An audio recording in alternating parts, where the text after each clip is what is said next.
جی معراج کی جو سب سے بڑی ایک ہی پوری تفصیل کی حدیث ہے، اس میں جبرائیل اور دوسرے فرشتے نے جب اللہ کے نبی علیہ السلام کو اٹھایا اور نے کہا چلو ہمارے ساتھ، پہلے کعبے کے اندر گئے، وہاں سے پھر مدینہ کا ٹریجیکٹری ہوئی، وہاں سے پھر بیت الحم کی ہوئی، وہاں سے پھر ڈوم آف دا راک سے یہ اسراء ہے، اور اسراء سے پھر معراج کا سفر شروع ہوا، جو وہ بیت اللہ میں فرسٹ سٹاپ اوور ہے، کیونکہ بیت اللہ کے پاس ہی تو تشریف آرام کر رہے تھے اللہ کے نبی علیہ السلام. ٹھیک ہے، ابھی کہہ رہے تھے ابھی نیند آئی، آنے کے اور سونے کے بیچ میں میرا معاملہ چل رہا تھا کہ مجھے آواز آئی.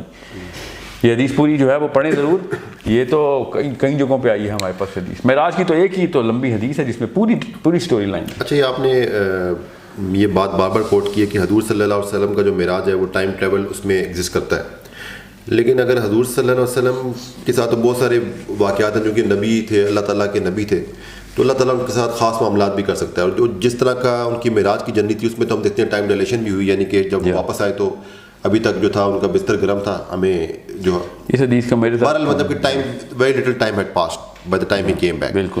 لیکن جب وہ وہاں پہ گئے تو ہم دیکھتے ہیں کہ وہ فیوچر میں بھی ٹریول کر کے، پاسٹ میں بھی. فیوچر میں ان دا سینس کہ وہ ٹریول اس طرح کر کے آئے کہ وہ جنت و دوزخ دیکھ کے آئے. پاسٹ میں اس طرح سینس بنتی کہ حضرت ادریس سے بھی مل کے آئے، حضرت موسیٰ سے بھی مل کے آئے. ان اے وے چلیں آپ کمپلیکس، بہرحال ایک کمپلیکس کانسیپٹ. پاس میں نہیں گئے تھے، ادریس سے پاس میں نہیں ملے تھے، وہ پریزنٹ میں ملے تھے. چلیں پھر بھی کمپلیکس کانسیپٹ بنتا ہے. اس حضور صلی اللہ علیہ وسلم کی جرنی کو ہم لوگ کوٹ کر کے اس پورے کے پورے جو کانسیپٹ کو کیسے عام کر سکتے ہیں؟ وہ اللہ کے رسول اللہ تعالیٰ چاہے تو کچھ بھی کروا سکتا ہے. یعنی ہم اس سے یہ کیسے بلیو کر لیں گے ٹائم ٹریول؟ اللہ تعالیٰ تمام تر باتیں جو امت تک پہنچاتے ہیں نا، کچھ ایسی باتیں ہیں، یہ غور سے سن لیں، بڑا اچھا سوال ہے. کچھ ایسی باتیں جو اللہ اور اس کے نبی کے بیچ کی ہیں، وہ ہمارے لیے نہیں ہیں اور ہمارے تک نہیں آئیں. جیسے اللہ اور رسول کا ملنا اور بڑے معاملات ہیں. وہی یہ خفی جو ہے جیسے سورہ تحریم میں جس کی بہت بڑی نشانی ہے، جس میں اللہ تعالیٰ نے کہا کہ ہم نے تجھے خفیہ طور پہ وہ بات بتا دی تھی جو تیری دو بیویوں کے بیچ میں ہوئی تھی. تو نبی اور اللہ کی جو آپس کی گپ شپ ہے نا، وہ ان کے اپنے معاملات ہیں، وہی درجہ نبی ہے. جو باتیں ہم تک پہنچی ہیں نا، اس میں آپ کبھی بھی یہ والا سائیکولوجیکل میٹر نہیں استعمال کریں گے کہ وہ تو نبی تھے تو ان کے ساتھ یہ واقعہ ہو گیا. جو ہم تک پہنچی ہیں وہ ہمارے بھلے کے لیے پہنچی ہیں. ایک بات. دوسری بات، یہ جو صحابہ کے ساتھ حضرت تمیم الداری کی حدیث ہے، اس میں کون سے نبی کا واقعہ ہے؟ نہیں ہے. ٹھیک ہے، یہ کوئی چھوٹا معاملہ نہیں ہے کہ حضرت تمیم الداری کی جو اتنی بڑی ٹریول جرنی کے تھرو وہ جزیرے پہ گم ہو کے ملے، پانی میں گم ہو گئے تھے، سمندر میں جزیرہ ملا، جزیرے پہ وہ ایسا عجیب و غریب سا جانور ملا جس کے صرف بال تھے، اس میں کہ عربی بولتا تھا وہ. پھر وہ لے کے گیا بڑھیا، وہ ایسے جزیرے پہ تھے جو اس کو عربی آتی تھی، اور پھر سمجھ لیں جو بھی زبان آتی تھی. حضرت تمیم الداری ملٹی لنگول تھے سمجھ لیں. پھر دجال مل گیا، دجال نے خود بتا دیا کہ فیوچر کے 3 ایونٹس ہونے ہیں ابھی، اگر نہیں ہوں گے تو میں کیسے آؤں گا. فیوچر کا اس کو پہلے سے پتہ ہے، پاسٹ میں وہ بیٹھا ہوا ہے، ابھی اس نے آنا ہے. حدیث کے مطابق ایک بانج عورت اور ایک بانج آدمی کے گھر میں پیدا ہوگا. ٹھیک ہے، تو سوچیں تو صحیح نا، یہ وائی از دا مسلم امہ ناٹ اوپننگ دس باکس؟ جب سامنے لکھا ہوا آ رہا ہے کہ ٹائم ٹریول کی ساری باتیں دجال کی، آپ کے ذہن میں کیا نقشہ اٹھتا ہے جب آپ حضرت تمیم الداری کی حدیث سنتے ہیں؟ دجال تو کب کا مر جانا چاہیے اب تک، تو وہ زندہ کیسے ہے؟ اور اگر وہ پیدا ہی نہیں ہوا تو پھر اس بچے پہ کیوں شک ہو رہا تھا جو ابن سیاد ہے؟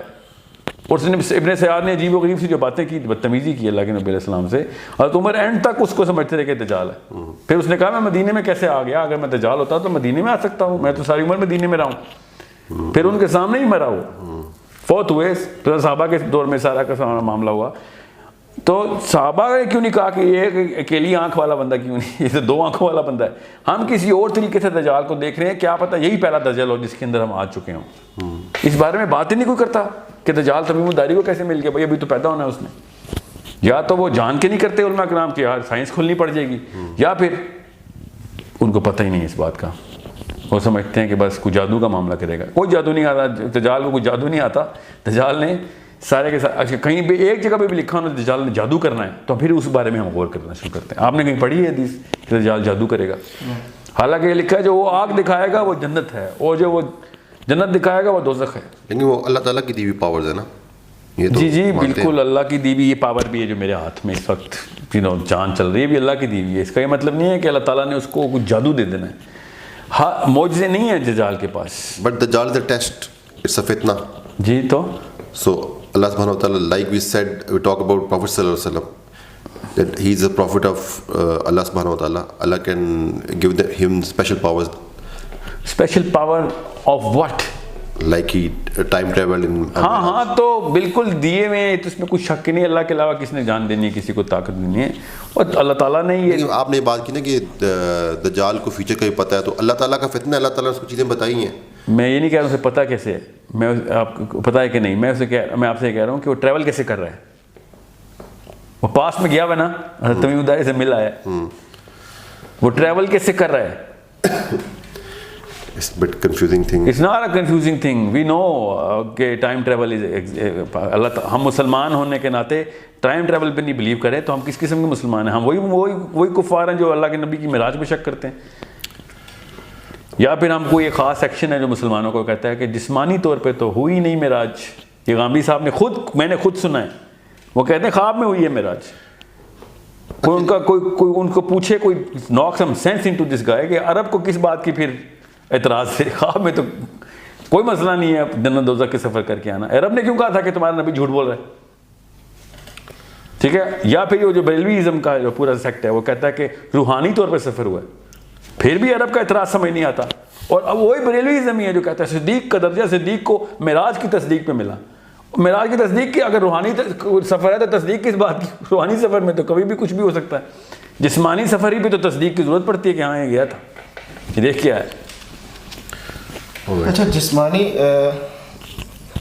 جو بہرحال یہ ٹائم ٹریول کی اور پورٹل کی بات کر رہا ہوں میں اس وقت. سو دجال is a very very good indicator for us to understand that we need to open new books, to understand how dilation is done, how portals are opened, what kind of energy transfer is done, تاکہ ہم اس فتنے سے باخبر رہیں. میں یہ نہیں کہہ رہا ہوں پورٹل میں ٹریول کریں کبھی بھی, میں چاہ رہا ہوں کہ مسلمانوں کو آگاہی ہو کہ ہاں یار یہ غیر نبی ہو کے ذوالقرنین بھی پورٹل میں ٹریول کرتا ہے, تو نبی نہیں ہو سکتا. دجال نے آتے ہی نبی کا دعویٰ کرنا نا, اس کو غیر نبی کو یہ پاور دی اللہ نے ذوالقرنین کو, ورنہ اللہ بتا رہتے ہیں نبی ہے, اللہ نے خود کہا ہے بندہ ہے ہمارا. نبی بھی بندہ ہی ہوتے ہیں, مگر اللہ نے نبی نبوت کا نہیں بتایا کہ نبی, مطلب یہ بتایا کہ وہ نبی نہیں ہے.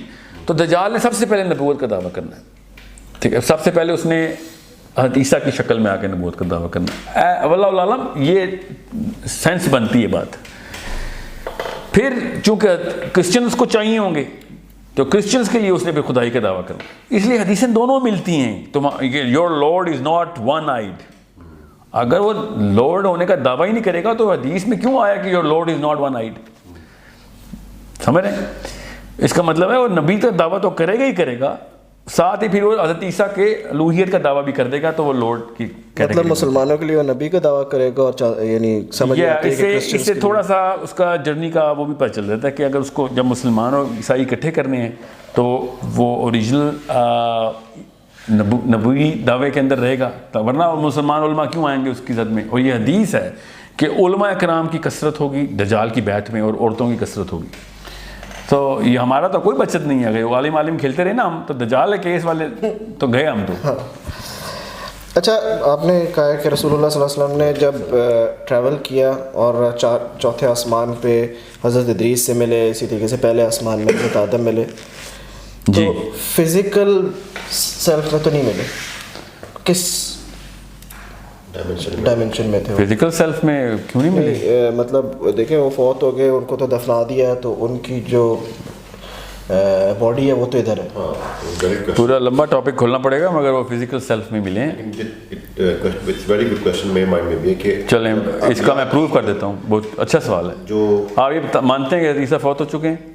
نہیں تو عیسیٰ لیکن فزیکل سیلف ملے نہیں, لیکن ایک منٹ اسی ٹریجیکٹری پہ الگ آسمان پہ. نہیں, آپ کا جواب بالکل ویلڈ, یعنی کوئی اس سے جواب کلیئر نہیں ہوا. اچھا وہ کیسے؟ اللہ تعالیٰ نے قرآن میں بڑا کلیئرلی کہا ہے کہ اللہ تعالیٰ نے حضرت عیسیٰ کو اٹھا لیا. وہ تو زندہ ہیں, ہم مانتے ہیں. ٹھیک, اس کا مطلب ہے ان کو فزیکل سیلف میں اٹھا لیا. ٹھیک ہے, تو حضرت عیسیٰ کا تو یہ معاملہ اس طرح نہیں آتا. حضرت آدم علیہ السلام کو وہ اس دنیا سے انتقال ہو گیا, حضرت نوح علیہ السلام کا انتقال ہو گیا, حضرت ٹھیک ہے ہارون اور موسیٰ, ٹھیک ہے, تو ان کو دنیا میں دفنایا گیا. تو پھر یہ آسمان میں کس کیا یہ وہ ایک الگ باڈی میں ہے؟ یہ دیکھیں واللہ عالم, اس کا مجھے علم نہیں. مگر حضرت عیسیٰ تو جسمانی طور پہ ملے ہیں. اور ایک حدیث اور بھی اور یہ میں بتا دوں باقی بھی جسمانی علم دور میں ہی ملے ہیں. اس کا استدلال میں سورۃ طلاق کی آج سے کرتا ہوں اور حضرت عبداللہ بن عباس کی حدیث سے, ٹھیک ہے. مگر اس ٹاپک کی طرف میں ابھی نہیں جا رہا, اس کو ادھر ہی بند کر دیں گے. کیا پتہ وہ جسمانی طور پہ ملے ہوں باقی کے انبیاء, یا وہ روحانی طور پہ ملے ہوں, مگر حضرت عیسیٰ تو جسمانی طور پہ ملے ہیں. اچھا اس کو ابھی کلوز کرتے ہیں. ہاں, کیونکہ اس طرف میں کیونکہ اس پہ الگ ٹاپک کر کے قرآن پاک سے میں آپ کو سمجھا دیتا ہوں کہ وہ جسمانی طور پہ کیوں ملیں. It's a 30-minute discussion on this. ٹھیک ہے, coming back to our initial discussion, جس میں ہم نے حضرت ادریس علیہ السلام کے بارے میں بتا دیا کہ وہ جن سے لڑ رہے تھے وہ قومیں دوسرے پلانٹ سے آئی ہوئی تھی, ٹھیک ہے. اچھا, تو کیا ہمیں یہ پتہ چلتا ہے قرآن سے یا دوسرے جو ہمارے سورس ہے کہ اس ٹائم وہ کس قوم پہ؟ بائبل سے پتہ چلتا ہے کہ ادریس جو ہے نا فالن اینجلز کے خلاف لڑائی کر رہے تھے. زیادہ تر ان کا معاملہ جو تھا نا وہ ان جائنٹس کے ساتھ اور نیفلنس کے ساتھ, وہ عجیب مخلوق جو کہ فالن اینجل ہوتا ہے فرشتہ gone bad in their books, کہ فرشتوں نے بغاوت کر دی. ہمیں بھی حدیث سے ملتا ہے کہ 3 الگ الگ آپشن ملی تھیں. باقی کے فرشتوں نے کہا ہم نے نہیں کرنا, ہاروت ماروت نے کہا ہم کرنے کے لیے تیار ہیں. یہ اسلامی روایت بتا رہا ہوں آپ کو. This was an option given to multiple parties. Harut and Marut said, okay, we'll do this. ٹھیک ہے. دوسرا اور بھی حدیث میں ملتا ہے جس کے اوپر کچھ علماء کا بڑا شدید شک ہے کہ حدیثیں ضعیف ہیں, کہ جس میں ہاروت ماروت نے اس زہرہ نام کی عورت کے ساتھ کہ اس پہ فرشتہ ہو گئے تھے and they wanted to marry her and she said نہیں, پہلے مجھے وہ پورٹل کھول کے دو تب مجھ سے تم جو مرضی کرنا کروا لو, اور وہ زنا کی بات ہو رہی تھی. ٹھیک ہے, یہ بھی اسلامی روایات میں ہے. اس نے منہ سے بولا کہ مجھے وہ پورٹل کھول کے دے جس سے آسمانوں میں ٹریول کرتے ہو تم. ٹھیک ہے, یہ حضرت علی کے تھرو میں آپ کو بتا رہا ہوں رضی اللہ عنہ کہ وہ حضرت ادریس کے دور کا واقعہ ہو رہا ہے. اب یہ جو بائبل ہے وہ یہ کہتی ہے کہ ایک ہے اینجل, فالن اینجل جنہوں نے بغاوت کر دی. ٹھیک ہے, ایک وہ قوم ہے نیفلنس جو کہ جائنٹس, جو کہ ان باغی فرشتوں نے انسانی عورتوں کو جب دیکھا تو انہوں نے پھر ان کے ساتھ زنا کیا, شادیاں بھی کیں, زنا بھی کیا, اور وہ جو قوم پیدا ہوئی ان سے وہ بچے جو تھے نا وہ ہائیبریڈ تھے, وہ پھر جائنٹس بنے.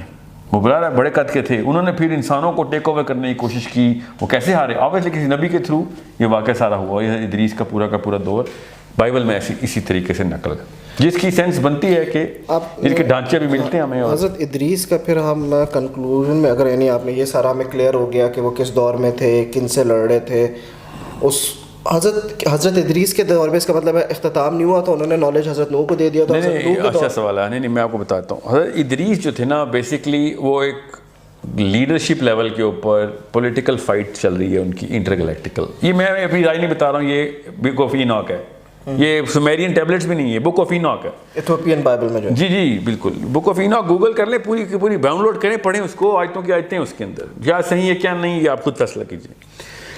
سومیرین ٹیبلٹس یہ کہتی ہیں کہ ایناک جو تھا وہ political leadership of the plant universe کے اوپر جو معاملات ہیں وہ طے کر رہے تھے. دنیا کے اندر وہ اپنا نامنی چھوڑ آئے تھے, اپنا پوتا, کیونکہ وہ بہت اسٹرانگ کیریکٹر کا تھا اور وہ ان جائنٹس کو ڈیل کر سکتا تھا, ہیومن ریس کو لیڈ کر سکتا تھا, اور لوگ اس کے پیچھے کھڑے ہو سکتے تھے. اس کے باقی کی جنریشن اس لیول کی نہیں تھی. یہ اکیلا بندہ ایسا تھا جو اس نے بچپن سے ٹرین کیا تھا کہ یو کین گیٹ دس. چونکہ حضرت ادریس پورٹل میں ٹریول کرتے تھے تو اپنے پڑ پوتے تک دونوں جوان تھے.